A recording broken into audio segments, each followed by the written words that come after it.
I see this all the time. Lifestyle creep is this interesting phenomenon where people start to make more money and they've worked hard for it and they feel deserving and entitled. And I don't mean that in a bad sense. They feel entitled to reward themselves or their families with the fruits of their labors, right? So what they end up doing is they make more bread and then they start to expand their their expenses. So they either want to get a bigger house or they want, a car.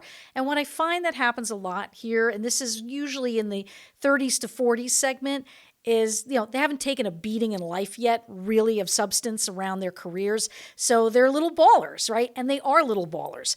They're making more money. They're doing great. But this is the time to catch up. This is the time to start mapping out the plan, as opposed to saying, you know what, I want to go to Turks and Caicos.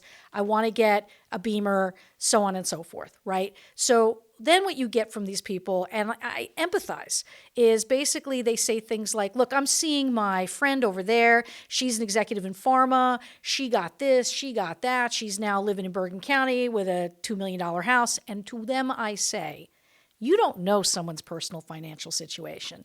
You really have no idea. Are they up to their eyeballs in debt? Has their mom given them money? Did they get an inheritance? You just don't know. So you can't judge yourself against other people. That's really inadvisable. That's the first thing.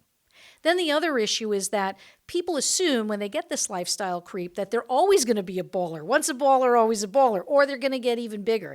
How many times have I seen people lose jobs? They lose the stock awards. They lose the bonuses. Just market forces may have nothing to do with them and their performance. It's just life taking a beating on you.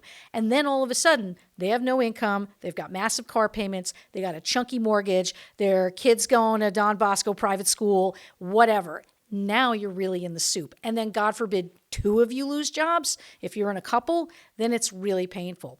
Lifestyle creep is a dangerous concept. It's a phenomenon where you see people extending their expenses to the ends of their means and not really thinking risk through.